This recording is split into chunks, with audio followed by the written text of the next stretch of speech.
So you make your living as an arranger, as a sideman, and as a producer. Is that right? Yes, it started off as a sideman and went to arranger, sideman, and then producer, basically. It's kind of a triple threat. So you're in the studio. If the bass player gives you a hard time, you can just say, "Give me that," and you can play the bass part of it. So could do that. Well, why don't we talk about the beginning of it? Then you were a musician growing up. You played in bands. Mm-hmm. Can you talk about your early experiences and educational experiences? Yeah. I started playing piano when I was 5, and I had a fabulous teacher. I learned playing classical piano, and then got into bands when I was around 15. Played a lot of rock and roll and R&B and acid rock, and all that stuff kind of happened, and then got into jazz, and I had quit playing classical music, and then got back into music by taking jazz lessons and started taking classical lessons really seriously once I decided that music was going to be my life. Because are there a lot of musicians here? Hands up on musicians? A lot. So you got to have chops, right? You got to have really solid chops. You don't have to play fast. You just have to have solid chops so that you can play what you want to play. And so for me, going back to classical gave me that, because I was playing in bands and I was like, well, yeah, I can play this, but I can't really execute that 100%. You know what I mean? I can execute it 90. And when you've got really good chops, you can execute it 100%. So that was really important getting back. And I, credit my piano teacher, who was just an excellent teacher, to show that. Moving from there, I ended up moving down to Los Angeles to make the move. I'm from Vancouver, British Columbia. My fiance also is from there. And she's the pretty thing right there. No.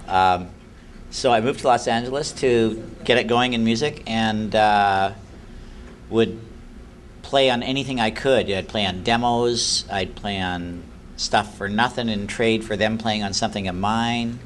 I'd play on demos for $25 a song. I did arrangements for $50. Found out what an arranger kind of does, more so than I would have known in Vancouver. And I never even knew what a producer did until I moved there. And then, through being there and being at the right place at the right time, eventually you get a break here and there. I got a job playing piano for Sonny and Cher. She probably are way too young to know who they are, but I went on the road with them, and then their musical director quit, so I became the musical director. So then I got a little more clout there, and and just things kind of slowly, you get 3 steps up and 2 back, and eventually you've gone up a floor, right? And then I started doing sessions. And that turns into, you play in a hit record. Once you play in a hit record, everybody wants you. And then because everybody wants you, you get the opportunity to play on all these other records that were probably already going to be a hit record anyway. So you're playing on that one too. But that's how it's kind of a snowball going down a hill, Well, so what was the first hit record? The first hit record I ever played on was Quincy Jones' album. Was a song called Just Once, which you're all too young to know that too. You're probably not born yet. Because that was like 1980.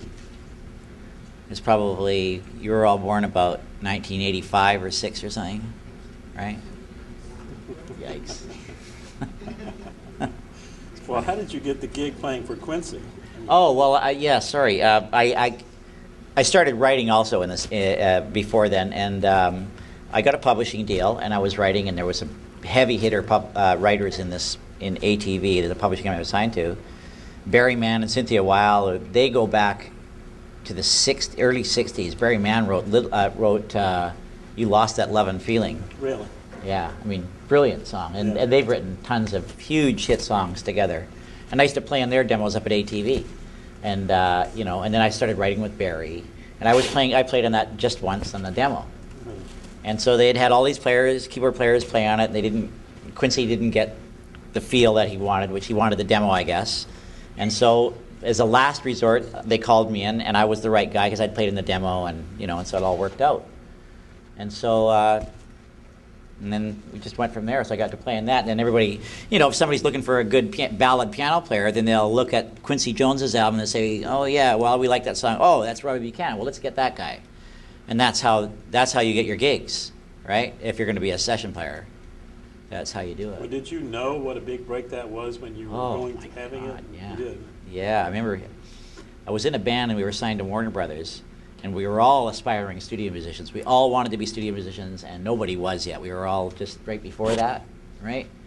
And we were at our manager's house for dinner, and he had invited the A&R guy from Warner Brothers over. They had just signed us, and Quincy was on Warner Brothers, and he says, hey, Robbie, thought you might hear this. I got the new Dude album, right? That's what the album was called, The Dude. And I was like, oh, wow, yeah, cool, yeah. So we're all there, you know, and they put it on. And we were all freaks about Quincy Jones because he was so cool with R&B, right? And they put that song, and I was just like, wow, I sound so special, you know. But, you know, I'd never been on a hit record before, so. That's amazing. We all know that Quincy Jones produced Thriller, which is probably the biggest selling record of all time. Quincy Jones is still a major figure in the music industry. Oh, yeah.